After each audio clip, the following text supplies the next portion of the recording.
Hola amigos, ¿cómo están? Espero que se encuentren muy bien. En esta ocasión vamos a ver cómo es que se lleva a cabo la contracción muscular. Para ello necesitamos empezar desde que la neurona recibe la información hasta que nuestro músculo realiza el movimiento. También veremos cómo es que el músculo recibe la energía necesaria para poder realizar la acción. Para ello necesitamos saber cuáles son las partes de la neurona.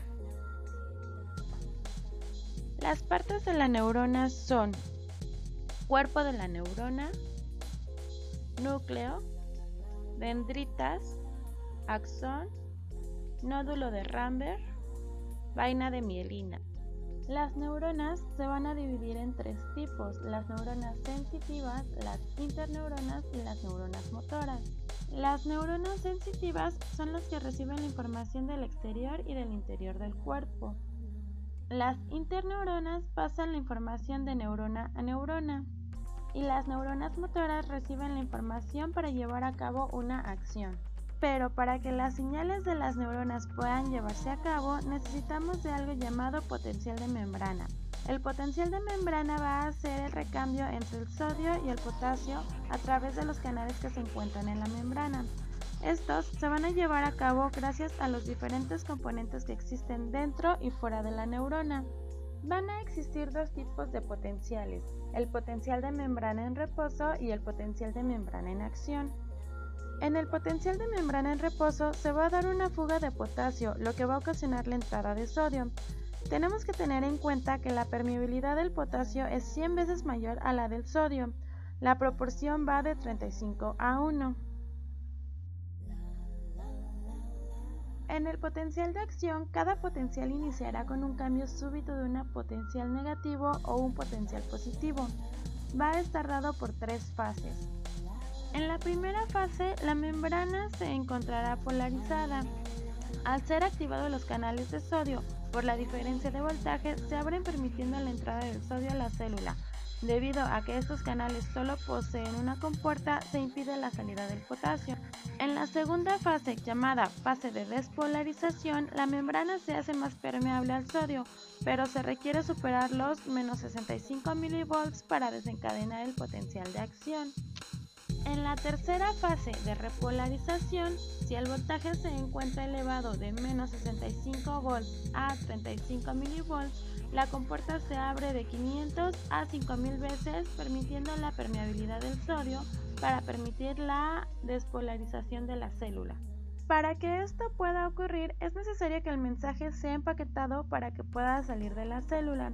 Esto ocurre gracias al aparato de Golgi, que es el que va a empaquetar el mensaje o neurotransmisor en vesículas para que pueda pasar a través de la membrana celular y que así pueda llegar a la neurona, que activará al mensaje donde se requiera, por ejemplo, el sarcómero o en el músculo.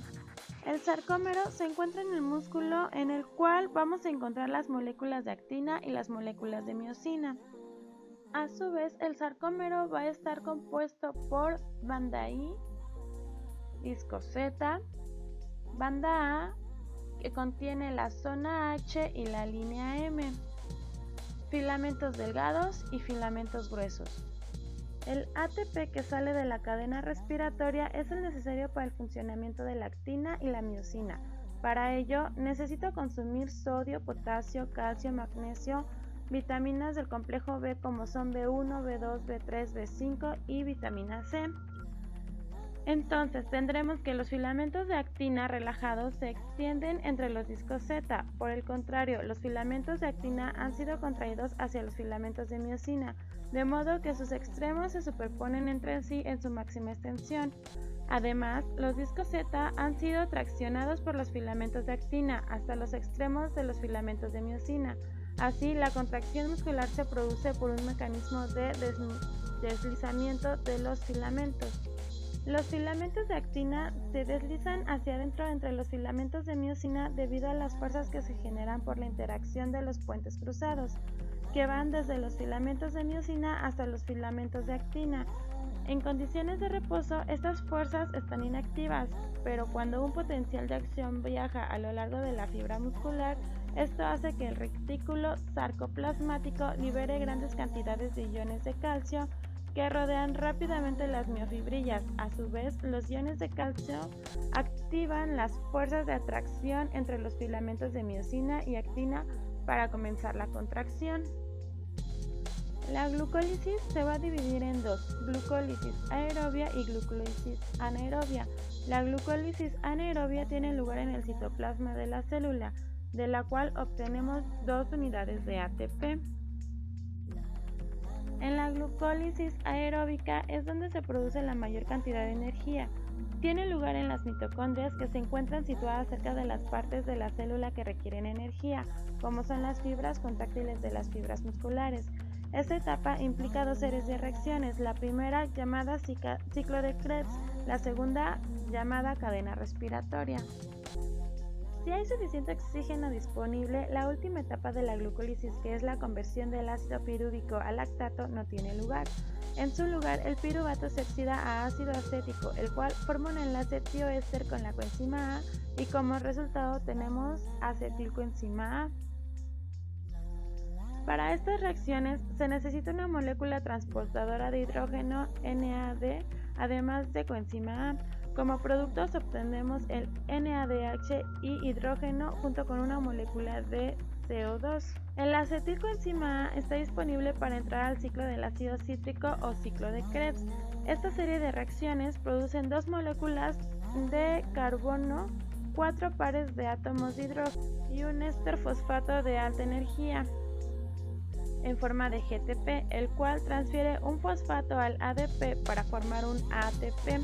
3 pares de átomos de hidrógeno son transportados por la coenzima NAD y uno por la coenzima FAD.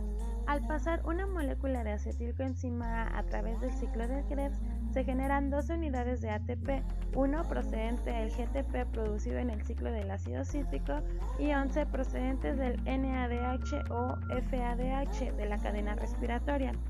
Tenemos que tener en cuenta que 3 moléculas de NADH generan 9 moléculas de ATP y una de FADH produce 2 unidades de ATP. Bueno, eso fue todo por el video del día de hoy. Espero que la información que se haya manejado aquí haya sido muy fácil para tu entendimiento, que te haya gustado, que la hayas entendido y que te sea de utilidad. Si quieres hacer algún comentario, tienes alguna duda o alguna sugerencia, no olvides que aquí abajo te dejo todas mis redes sociales para que puedas estar en contacto conmigo. Espero que estés muy bien y nos vemos en la siguiente. Hasta luego.